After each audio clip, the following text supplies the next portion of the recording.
Hey guys, welcome back to JK Rants and Reviews. I'm John. This is Caleb. I fell. And this might be broke it. He broke it.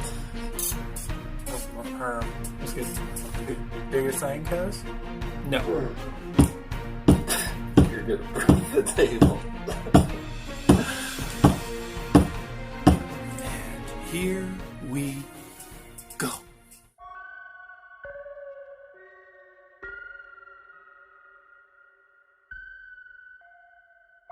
So we're going to start off with the oldest.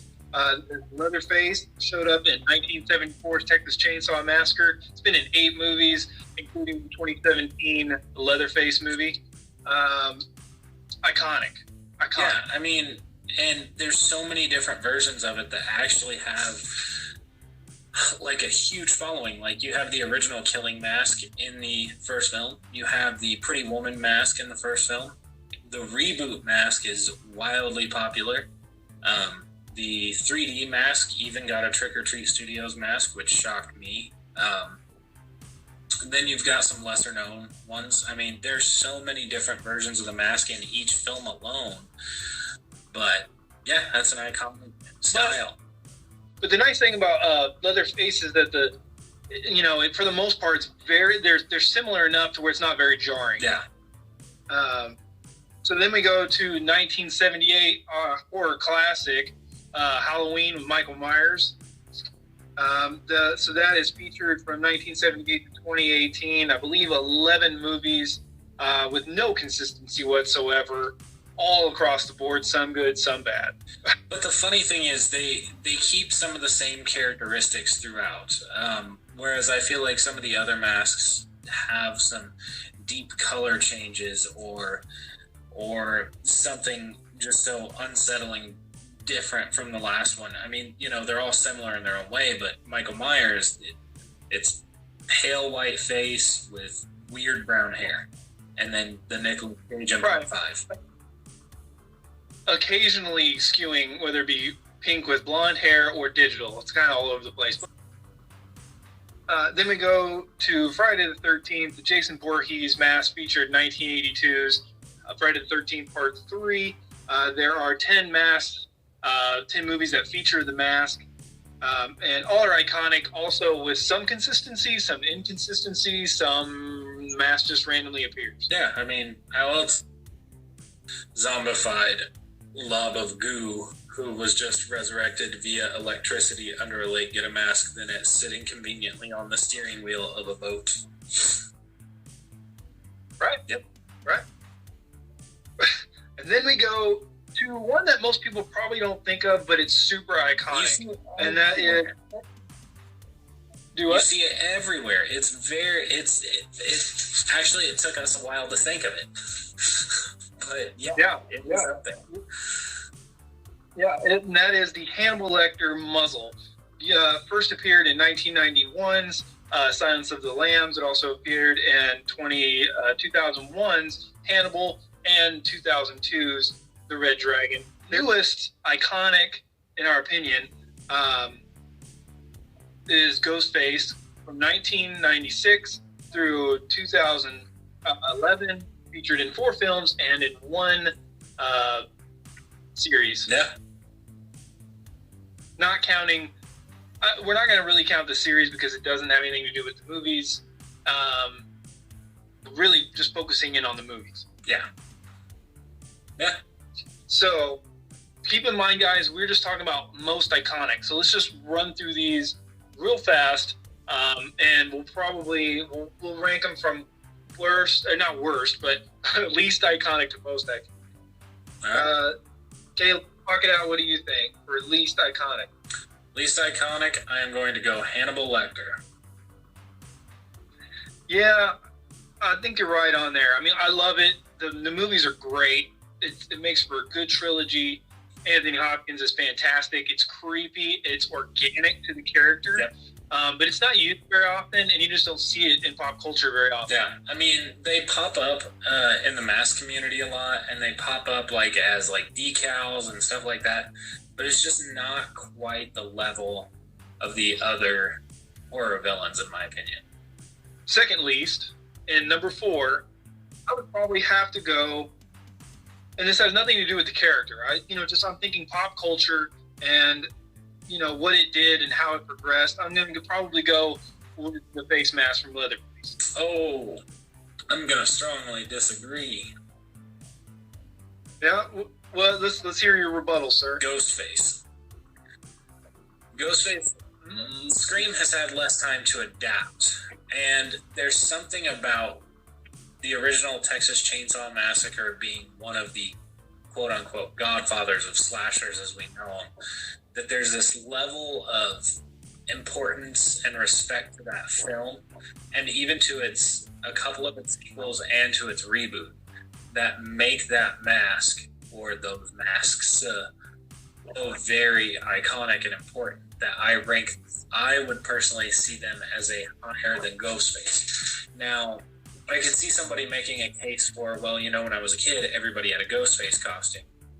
But at the same time, it was a widely available slasher costume. If they would have been selling as many Jason or Freddy or Michael costumes, I feel like you would have seen just as many of those. I think Ghostface, I think that it is more iconic just because you could find the mask anywhere you go.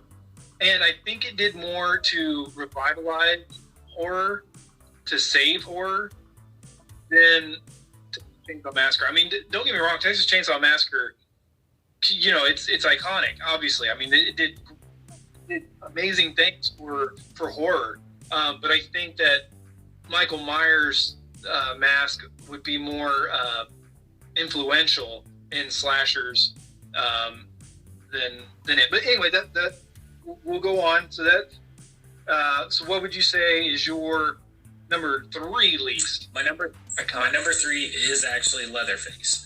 So again, top 3. But the other 2 have more of a cultural impact. You see their faces on everything. You see T-shirts, you see novelizations, you see comic books, you see movies, posters. If you walk into a Spirit Halloween, when COVID's over, you see those masks readily available. Whereas with Leatherface, it's more, that face is there. It's a respect, it's a knowledge. And kind of going back on what you were saying a moment ago is without Leatherface, I think the other 2 would have been vastly different, if not at all. I mean, Leatherface kind of started that trend.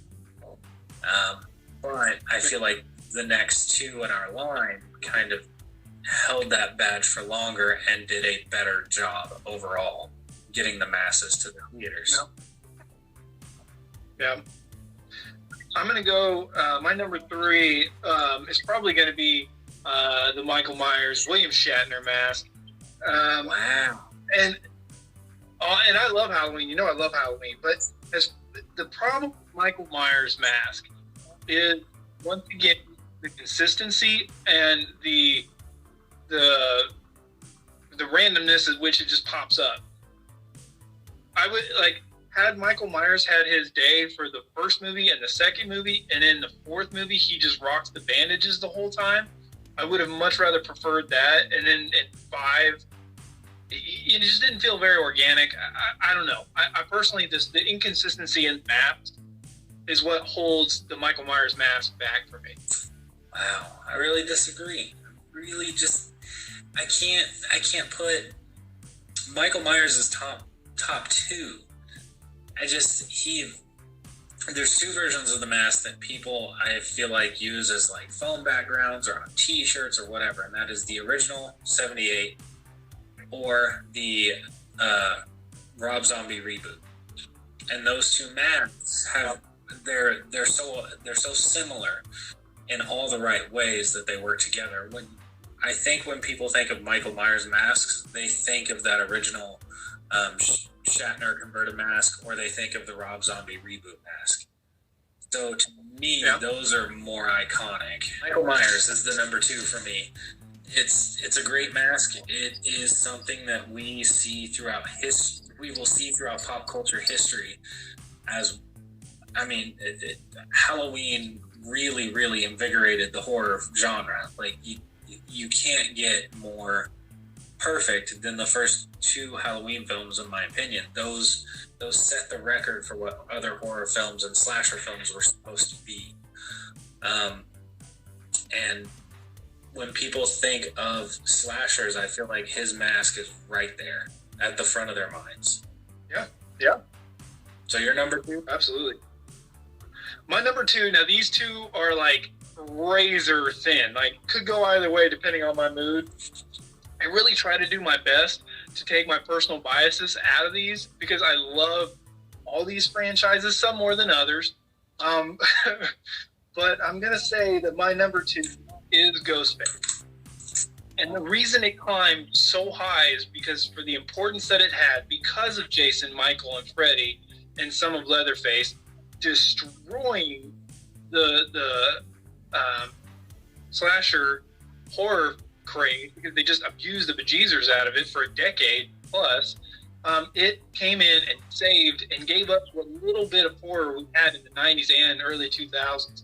And I would say that the mask is consistently it's very similar in every movie. I know it's adjusted just a little bit in every movie, and you cannot confuse the Ghostface mask with anything else. Like, no way, shape, or form. You see Ghostface, bam, it's Ghostface. Like, I just feel like for all that it did, for the consistency of the movies, for the consistency of the mask, for the quality of those movies, I just feel like when you see it, it's like bam. Like, sometimes when you see a Michael Myers mask, if it's not the original, you might have to think for a split second, like, God, which, not us obviously, but most people, like, which movie did that come from? Which one is that? Which part of H2O is that? Which sixth mask in H2O is that? You know what I'm saying? Like, but Ghostface, bam, you see Ghostface, you automatically know what it is.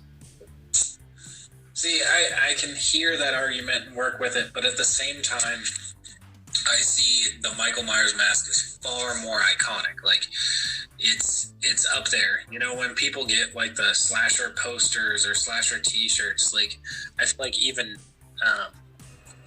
Pennywise is featured more than I see Ghostface on those things, which bugs me for a whole lot of other reasons that I won't get into here today. But well, right now, Pennywise is in pop culture consciousness because of the movies it just had and because of all the buzz and whatnot of those last two movies. But he's not a slasher. I can't stress that enough. He's not a slasher. True. All right, what's your number 1? Well, it looks like we agree here.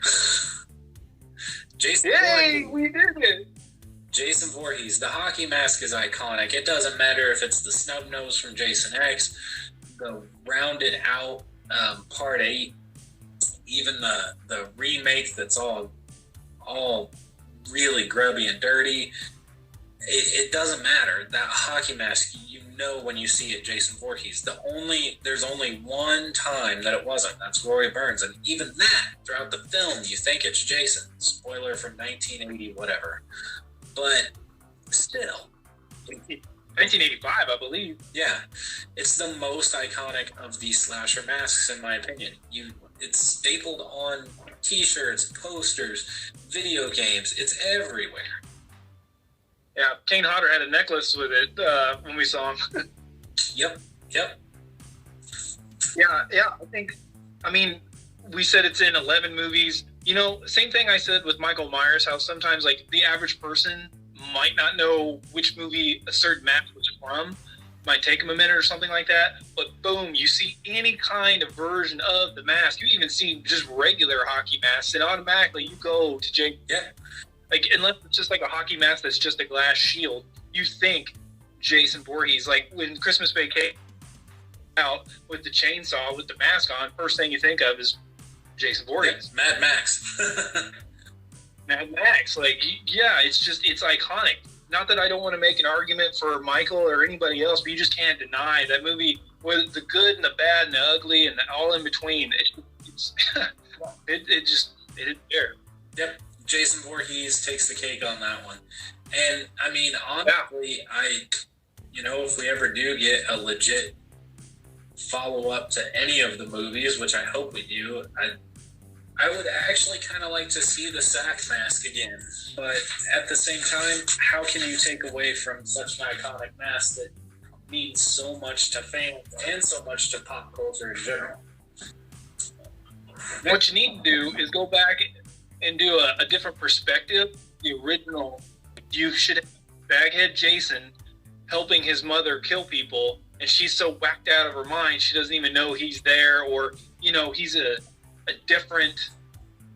She doesn't see him as Jason anymore, but he's still there helping his mother. He still loves his mother. Like, he's the reason why some of them are hung up, thrown through windows, other things like that. If you could do a different perspective of the original, I think it could be fun. It would be interesting. Yeah, definitely. Yeah. But anyway, guys, comment down below. I really want to see your lists. Obviously, these are subject to opinions, and I could obviously change my mind eventually based on whatever. Caleb could change his mind, which probably won't because he likes to be difficult. But hey, let us know what you guys think. I mean, Halloween's my favorite horror franchise, but I know Jason's mask is more iconic. Come on, man. Right. Well, yeah. So make sure and comment down below. Make sure and hit the notification bell so you can get some more on our. Till next time, JK out.